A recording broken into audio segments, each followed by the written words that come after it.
Thank you. I didn't prepare a speech, so I'll talk from my heart. This is not a war. This is a genocide of the Ukrainian people by a crazy man who cannot get over that Ukrainian people do not want socialism, Soviet Union, communists. They want to be with the United States of America. They want to be free people, but they want to be with the West, and he cannot get over. I'll tell you a personal story. I have my grandma, she's 95. She is right now in the city of Chernihiv. Actually, Chernihiv and the part of Kiev Rus studied Moscow and control Moscow. So they're bombing, they couldn't take the city.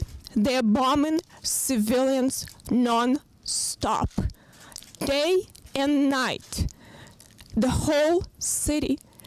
She has a daughter, she called her daughter, she lives in a little village by Chernihiv, and her daughter told her they came into village with a heavy machine gun, killed almost every person in that village, and whatever people were left, women and children, they forced them to walk in front of the tanks as a human shield because they cannot take that city.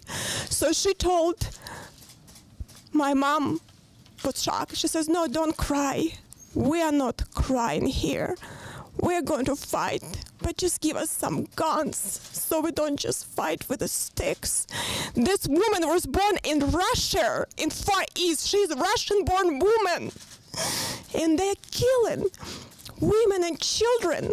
They doing the bombs, vacuum bombs, carpet bombs. They are using illegal weapons. They now have special groups that trying to kill women and children, try to expect to Western Ukraine. I called my friend and she said she was able to get out. Her friend was trying to get out. She saw a woman in the gas station get shot with her children with machine guns. So she stayed in the city. They're leveling the cities to the ground, destroying the people. They're slaughtering them like in animals. They're killing the people. It is not a war. It's a genocide because we have a crazy man that believes that he has the whole world hostage. And then we have a president that talks about and doesn't do things. And what is he going to wait when millions die? Then he's going to do more? We have not just a moral duty. We are the leaders of the free world. This is going to be the biggest genocide that ever this world experienced. And they're not asking them to fight for us, but they ask us to help, to become serious, that they have ability to defend themselves. That actually they need to understand that we're serious about this sanction, not do a little bit here, maybe we'll just do a little bit this oligarch, this is bit, that we're serious. And I can tell you one thing, if we don't stop him there, he is not going to stop. He is going to go further. And then we'll have to send our children to die to fight this. So I think we have an obligation and duty to save this world, help Ukrainian people to survive.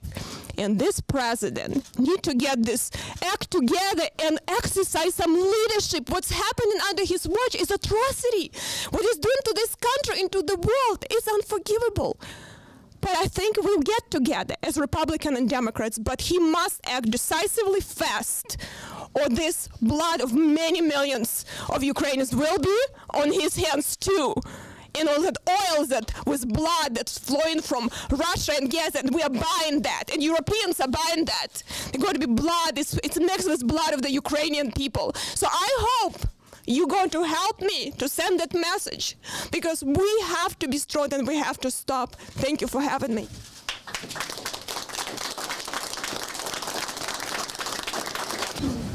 Thank you for sharing your story.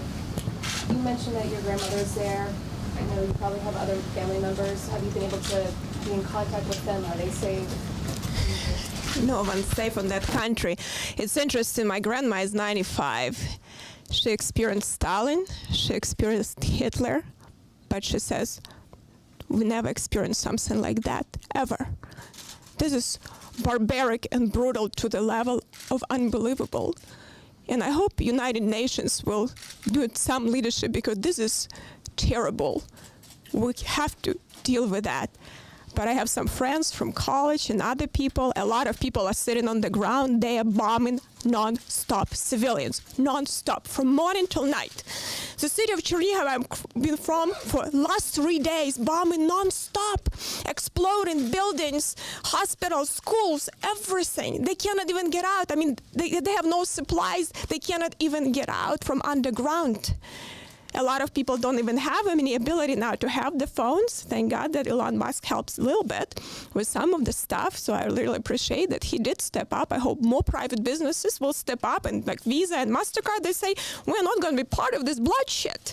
We're not be criminals. Like, what is he doing is criminal. So some people, you still can connect. Some people you cannot connect, depending where they are. But everyone is on the ground because people understood. They're not fighting the military now. They're fighting to kill civilians, destroy, level to the ground. If you conquer the country, and if you want to govern it, you don't destroy everything to the ground. You don't destroy buildings. You don't put carpet bombs to destroy everything. They want to suppress civilians, but I can tell you, these people went through so much. These people went through so much hardship. Millions were killed by them, by Stalin and Hitler. Almost my whole family was killed by them. These people will not surrender, but we need to give them a chance to survive. Otherwise, they have no chance. We'll have millions of people killed. We need to create a humanitarian corridor for some people to be able to escape, for children, women and children, because he's now shooting at them. I think we have a responsibility. And another thing, I can tell you, the Ukraine was the third largest nuclear country. The third largest after Russia and United States. For a good reason, for right reason. We took nuclear weapons from them and signed a piece of paper, tell them we will guarantee your sovereignty. What do you think Iran is not going to be thinking? What do you think about North Korea? If you have nuclear weapon, you are going to hold the whole world hostage. If you don't, anyone come for you and nobody will protect you. What is going to set in the whole world? What precedent we're going to set? If we will create a very dangerous world if we don't act decisively, quickly, and have a speed and agility. We need to understand that Putin is not playing chess. He is a judo martial arts player. He understands in judo you have agility, speed, and uses your enemy's weaknesses to strike. And he understood that we were weak. The West was weak. But he's underestimated the West. And I hope this president is going to step up and to show what America is about, because he wants to embarrass our country. And what he's doing is embarrassing for a leader of the world in our country to be there where we are. It's just embarrassing. And he wants to embarrass us again. He knew that we got embarrassed in Afghanistan. He wants to embarrass us again. And I am, as a member of Congress, cannot let him embarrass our country with the greatest country in the world. We are the strongest people in the world. We cannot let him embarrass us, or we will be a laughing stock for the rest of the world. We have to be strong, because I know we have strong people and strong country with the best value. Everyone wants to be here. This is the greatest country, but we need to lead, because there is no one else that can lead around the world. And if we are a strong country, the rest of the world will be strong. And we need to show our strength. So thank you.